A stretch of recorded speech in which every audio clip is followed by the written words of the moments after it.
আজ হচ্ছে সরস্বতী পুজো। গত 2 বছর থেকে আমি সরস্বতী পুজোয় বেরোতে পারিনি।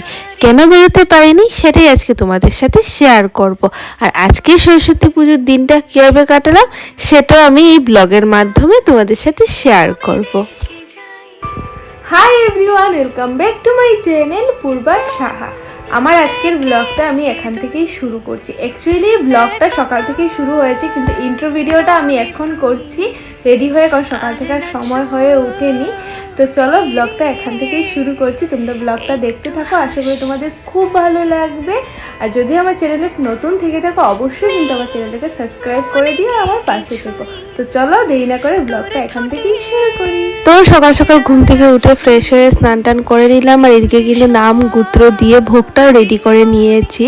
আর এদিকে আমার আইশ্যাডো প্যালেটটা আর আইশ্যাডো ব্রাশগুলোকে ক্লিন করে নিলাম, কারণ পুজোতে দেব। আর এইদিকে দেখো, আজকে হচ্ছে একদিকে ভ্যালেন্টাইন্স ডে, অন্যদিকে কিন্তু সরস্বতী পুজো।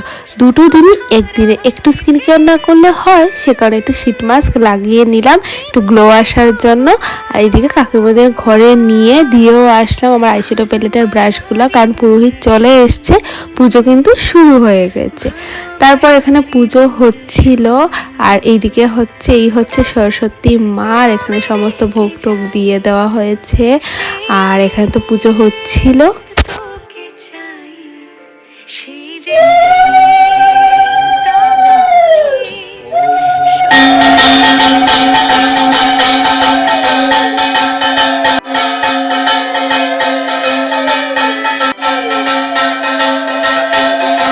বটের পেয়াদারা সাক্ষী থাকুক, ছাতির পলাশ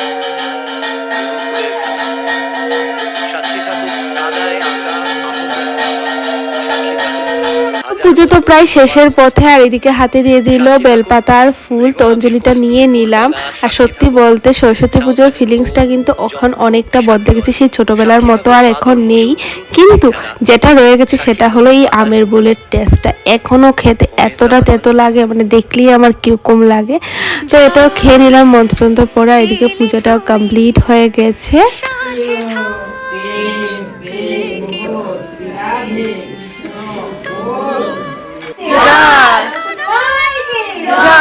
তারপর সরস্বতী পুজোটা কমপ্লিট হয়ে গেল। আর প্রসাদ টসাদ খাওয়া দাওয়ার পর এখানে বসে গেলাম খিচুড়ি খাওয়ার জন্য, কারণ সরস্বতী পুজোর খিচুড়ি না খেলে না ভালো লাগে না। আর আজকে সরস্বতী পুজোর দিনই কিন্তু ফার্স্ট টাইম ফ্যান চালালাম এবছর, কারণ সরস্বতী পুজোর দিন এতটা গরম লাগছিল।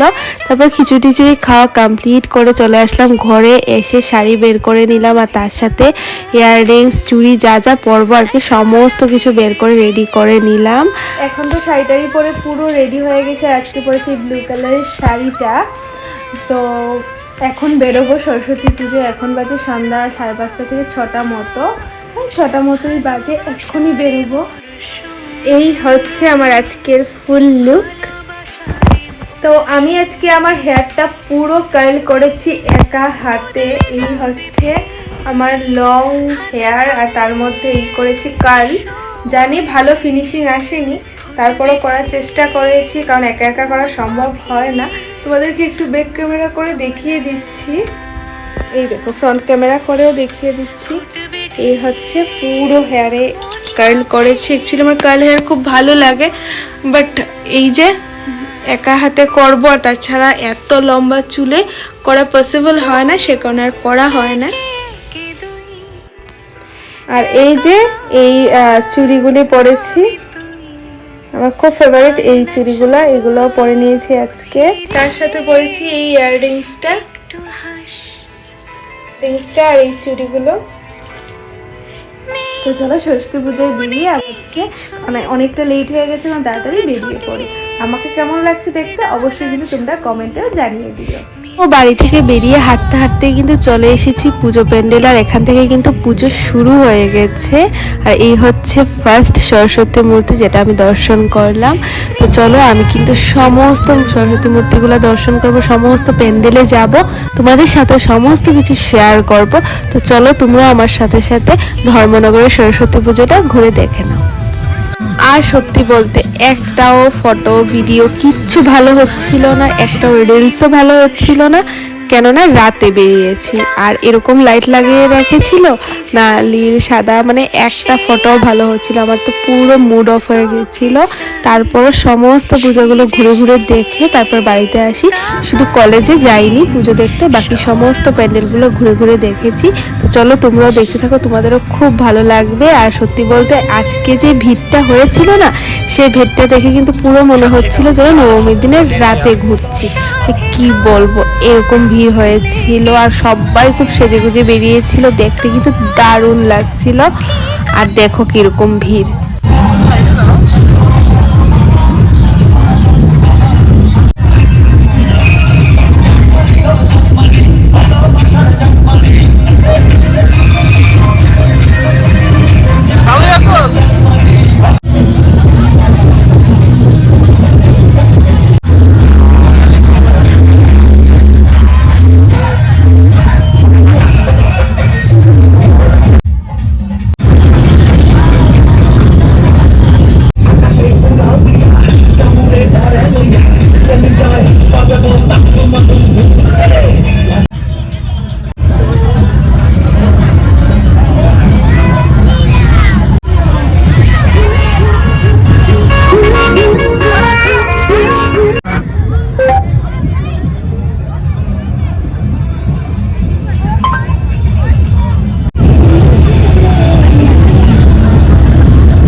বাড়ি থেকে তো ভেবে বেরিয়েছিলাম সবগুলো সরস্বতী পুজোতেই যাব, বাট বিবে স্কুল অবধি গিয়ে আর কোথাও যাইনি। এটা হচ্ছে বিবে স্কুল, আর এখানে কিন্তু প্রোগ্রাম চলছিল। আর এখানকার ফুলবাগানের কথা আর কি বলবো, এতটা সুন্দর ছিল। তো এখান থেকে লাস্ট পুজো দেখে ফ্রেন্ডের সবার সাথে কথা হচ্ছিল, তো ওদের সাথে চলে আসি দেখা করার জন্য। তো এখানে এসে ওর সাথে দেখা হয়ে যায়, তারপরে জয়শ্রীর সাথেও দেখা হয়। তো সবাই মিলে অনেকটা সময় গল্প টল্প করি, আর সত্যি বলতে খুবই ভালো লাগছিল। মনে হচ্ছিল আরেকটা সময় থাকি, কিন্তু থাকতে আর পারিনি, বাড়িতে চলে আসি খুব তাড়াতাড়ি। আর বাকি সবগুলো পুজো দেখতে পারিনি, কারণ এতটা টায়ার্ড ছিলাম সারাদিনের মানে পরিশ্রমের পর। আর এই তো এখন চলে এসেছি টাউন হলের এখানে। আর এখানেও কিন্তু প্রচুর সুন্দর সুন্দর গাছগুলো ছিল। তো আমি বারবার বলছিলাম যে আমাকে কয়েকটা ভিডিও রিলস করে দাও, বাট সত্যি বলতে একটাও ভালো আসছিল না। দেখো কীরকম অন্ধকার অন্ধকার আসছিল। তারপরে এখানে অনেকগুলো ভিডিও বানালাম, আর ফটো কিন্তু খারাপ আসেনি, মোটামুটি ভালোই এসছে। হয়তো আমরা লোকেশন মতো যেতে পারিনি, সে কারণে আমাদের ফটোগুলো ভালো আসেনি। বাট এখানে কিছু ভিডিও নিয়ে নিলাম। নিয়ে প্রায় 2 বছর থেকে কিন্তু সরস্বতী পূজায় আমি বেরোতে পারছি না, কারণ ব্রাইডাল ওয়ার্ক থাকে, এই কাজের জন্য বেরোতে পারি না। গতবারও প্রায় রাত 9টার সময় ব্রাইডাল ওয়ার্ক কমপ্লিট করে বাড়িতে আসি। তো এবছর না ব্রাইডাল ওয়ার্কটার কিছু ছিল না, তো সে কারণে ভেবেছিলাম খুব মজা করব, খুব ঘুরবো, কিন্তু দিন শেষে সেটা আর হলো না। কিছুই ঘোরাঘুরি হলো না। সেই রাতের দিকে বেরোলাম, আর সত্যি বলতে টায়ার্ডও ছিলাম, সে কারণে আর কিছুই বেরোনো হয়নি। তো লাস্টে আর কি বিশালে গেলাম, গিয়ে 1-2 জিনিস নেওয়ার ছিল, সেগুলো নিয়ে বাড়িতে চলে আসি। আর কি হয়েছিল না হয়েছিল সেটা না হয় নাই শেয়ার করলাম। তো তারপর চলে আসি বাড়িতে। এই তো এখন বাইরে চলে এসেছি, এখন বাজে রাত প্রায় 9টা মতো। আর আমি যখন ওইখান থেকে খেয়ে বেরোই তখন আমি চুল টুল পুরো বেঁধে নিয়েছি, কারণ একদম অসহ্য লাগছিল আর কালগুলো খারাপ হয়ে গেছিল। তো ভাবলাম যে চুলটা বেঁধেই নেই। আর যাওয়ার সময় কিন্তু ততটা ঠান্ডা লাগেনি, একদম স্টাইল করে বেরিয়েছিলাম। বাট আসার সময় সত্যি বলতে অনেকটা ঠান্ডা লেগেছিল। আমি তো পুরো এরকম গাটা ঢেকে চলে এসেছি, এতটা ঠান্ডা লাগছিল। তো চলো আগে ফ্রেশ হয়ে তারপর তোমাদের সাথে আমার কথা হচ্ছে। ভেবেছিলাম তো তোমাদের সাথে ফ্রেশ হয়ে তারপরে ব্লগটা এন্ড করব, বাট অনেকটা ঠান্ডা লাগছে, শরীরটা একদম ভালো লাগছে না, কারণ আজকে অঞ্জলি নেওয়ার চক্করে অনেক সকাল সকাল উঠে স্নান টান করেছি। এখন প্রচণ্ড হাঁচিও হচ্ছে, আর যেহেতু আমার সাইনাসের প্রবলেম আছে। তো আমি এখনই আমার ব্লগটা এন্ড করছি। আশা করি তোমাদের আমার আজকের ব্লগটা খুব ভালো লেগেছে। যদি ভালো লাগে অবশ্যই কিন্তু লাইক কমেন্ট আর শেয়ার করে দিতে ভুলো না। তো চলো দেখা হচ্ছে নতুন একটা ব্লগে। বাই।